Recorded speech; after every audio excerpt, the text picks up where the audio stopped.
Good evening everyone, how are you. आज मैं आई हूँ आपके सामने एक डेमो क्लास लेके मैथ्स का। मैथ्स में बेसिकली क्या प्रॉब्लम होती है, हम सभी को हम लोग सिंबल्स को सही ढंग से नहीं लगा पाते। और आपने बोर्ड मास के बारे में सुना होगा, तो बोर्ड मास के रूल्स को यदि आप सही ढंग से इस्तेमाल नहीं करेंगे तो हमारा मैथ्स का सम गलत हो जाता है। हम घर में आके बोलते हैं कि पेपर बहुत अच्छे गया और मार्क्स कब कट गए, कैसे कट गए, पता नहीं चलता। तो इसके लिए बेसिक चीजें को जानना बहुत जरूरी है मैथ्स में। आज हम देखते हैं किस तरह से डिफरेंट सिंबल्स को हम यूज करते हैं बोर्ड मास के रूल के अकॉर्डिंग। ओके,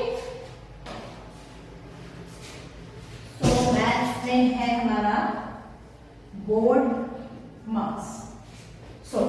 इसका फुल फॉर्म क्या होता है? बोर्ड मास का फुल फॉर्म यदि बोले तो B means bracket of division. It is division. यहां पर D से डिवाइड, M से मल्टीप्लिकेशन, A से एडिशन, S से सब्सट्रैक्शन। यहां पर ये डिफरेंट सिंबल्स आ गया। इन सिंबल्स का यूज करके हम मैथमेटिक्स को इजी बना सकते हैं। बोर्ड मास को यूज करने के लिए मैं एक सिंपल सा एग्जांपल देती हूं, फिर आप बताइएगा कि किस तरह से आपने क्वेश्चन को सॉल्व किया। 2 + 4 × 3 -1। This is the question. अब इस क्वेश्चन को हम बोर्ड मास के रूल के अकॉर्डिंग किस तरह से सॉल्व करेंगे? सबसे पहले हम इसे चेक करेंगे, is there any bracket? Bracket है यहाँ पर? No, there is no bracket. यदि ब्रैकेट होता तो चाहे कोई भी सिंबल लगा होता, हमने क्या करना था, ब्रैकेट में जो लगा हुआ था उसको ब्रैकेट के अंदर जो भी हमारे नंबर्स होते हैं, जो भी सिंबल्स होते हैं, उसके अकॉर्डिंग हमें सबसे पहले ब्रैकेट को सॉल्व करना पड़ता है। But there is no bracket, यहाँ पर ब्रैकेट है नहीं। तो सबसे पहले हम देखेंगे कौन से सिंबल्स है। यहाँ पर है एडिशन है, मल्टीप्लिकेशन का साइन है और सब्ट्रैक्शन का भी साइन है। तो इन तीनों में सबसे पहले कौन सा आ रहा है? यहाँ पर देखिए बोर्ड मास के अकॉर्डिंग सबसे पहले आ रहा है मल्टीप्लिकेशन। सबसे पहले हमने क्या सॉल्व करना है इस क्वेश्चन में, जहां पर मल्टीप्लिकेशन का साइन हो उसको सॉल्व करेंगे। तो मल्टीप्लिकेशन का साइन कहां पर दिख रहा है? हमें यहाँ दिख रहा है। सबसे पहले we have to solve this 4 multiplied by 3. It should be like this. अब हम इसके बाद सॉल्व करते हैं।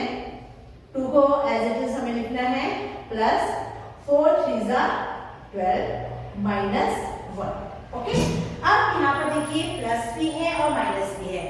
किसको हमें सॉल्व करना है? हम प्लस भी कर सकते हैं, माइनस भी कर सकते हैं। तो आज हम क्या करते हैं, पहले प्लस कर लेते हैं। इसमें बोर्ड मास में यहाँ पर एडिशन और सब्ट्रैक्शन या एडिशन कुछ भी पहले कर सकते हैं, इसमें कोई फर्क नहीं पड़ता है। तो हमने ऐड कर लिया 12 + 2 दैट इज इक्वल टू कितना हुआ? 40 - 1। अब आया हमारा आंसर, 40 में से 1 गया, कितना आया? 30। एक आंसर हमारा ये आ गया।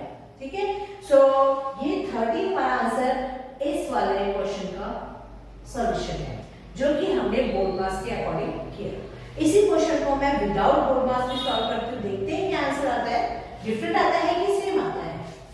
चलो इसी क्वेश्चन को मैं यहाँ पर लिखती हूँ और इसको सॉल्व करते हैं हम पहले।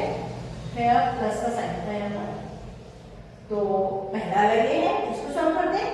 4 + 2 6 × 3 -1। यहाँ क्या हुआ? 6 3 18 -1। आंसर हमारा क्या आया? 17। अब बच्चे लोग बोलते हैं मैम हमने घर में जाके बताते हैं मम्मा को, मैम हमने तो सब सही करके, मम्मा मैं तो सब सही करके, परंतु आंसर तो रॉन्ग आया था। उन्हें समझ में नहीं आता कि आंसर एक्चुअल में हुआ क्या, रॉन्ग क्यों हो गया।